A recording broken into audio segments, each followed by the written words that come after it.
You know that feeling when someone's genuinely happy to see you? That's exactly what happens every single time Brutus bounds up to anyone in our neighborhood. And I mean anyone. The mailman delivering packages, kids racing by on bikes, elderly couples taking their afternoon stroll. Brutus treats them all like long-lost friends he hasn't seen in years. His tail wags so hard his entire back half wiggles. And honestly, watching people's faces light up when they see him running toward them never gets old. But here's the thing, not everyone understands him at first. I mean, he's 180 pounds of pure enthusiasm charging directly at you. I get it. That first moment can be pretty intense if you're not expecting a dog the size of a small horse galloping in your direction. But the second people see those gentle eyes and that goofy smile, everything changes. Fear melts into laughter, and suddenly they're kneeling down for the full Brutus experience, non-stop tail wags and gentle nudges that somehow feel like the warmest hug. I still remember the day we brought him home like it was yesterday. I was 16, and honestly, I didn't think we needed another dog at all. But when my dad saw Brutus at the shelter, this gangly, oversized puppy who hadn't quite grown into his paws yet, that was it. Decision made. Those first months were chaos in the best possible way. Brutus didn't walk into rooms, he crashed into them like a furry tornado. He didn't greet people, he tackled them with pure affection. Personal space? He'd never heard of it. He'd try to sit in your lap, completely oblivious to his actual weight, acting like he was still a 10-pound puppy.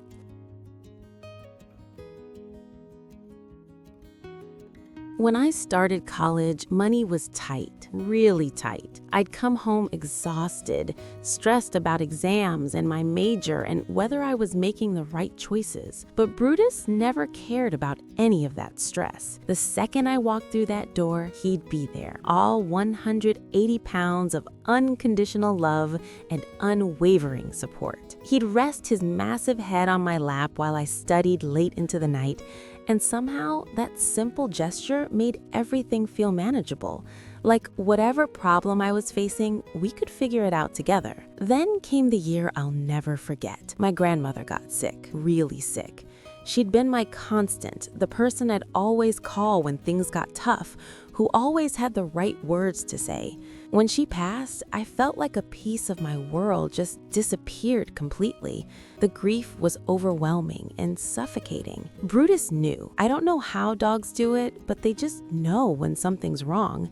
He wouldn't leave my side for a second. He'd sleep on the floor next to my bed, follow me from room to room, this silent guardian, making sure I wasn't alone. And when I'd finally break down crying, he'd push his head under my hand as if to say, "I'm here." Those months after losing my grandmother, Brutus wasn't just my dog.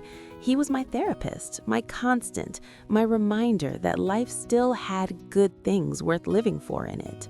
If you're still watching and you haven't hit that subscribe button yet, what are you waiting for? Stories like this? We've got hundreds of them. Real animals, real emotions, real connections that'll touch your heart. Don't miss out. Eventually, things got better. I graduated, got a job as a dog walker, dream job, right? And Brutus became my unofficial coworker. Every morning, we'd meet up with our crew of dogs, and Brutus would greet each one like they were celebrities he was honored to meet. He adjusted his energy perfectly, laying down to get on the level of little dogs, wrestling playfully with big ones, sitting patiently near nervous ones until they felt comfortable enough to approach. But it wasn't just the dogs who loved him. Our walking route became famous throughout the neighborhood. People would time their errands specifically to accidentally run into us. The barista at the corner shop kept treats behind the counter for him.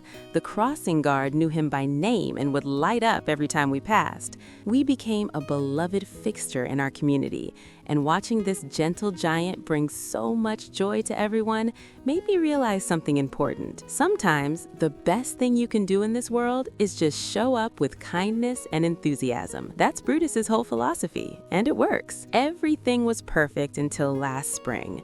On our usual morning walk, I noticed Brutus lagging behind a bit. He wasn't racing ahead like usual, wasn't pulling eagerly to greet everyone we passed. When we got home, he went straight to his bed and slept for hours. I told myself he was just getting older. He was 9 by then.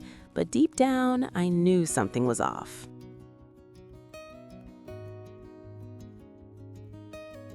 The vet visit confirmed my worst fears. Arthritis, pretty severe for his age, and his back leg had nerve damage we needed to watch. The vet was honest. Big dogs like Brutus are prone to joint issues. We can manage it, but his running around days might be behind him. I felt like someone had punched me. How could I tell this joyful spirit he couldn't be himself anymore? But here's where Brutus taught me another lesson. We started physical therapy, hydrotherapy twice a week, supplements, gentle exercises. He approached it all with the same enthusiasm. The vet techs became his new best friends.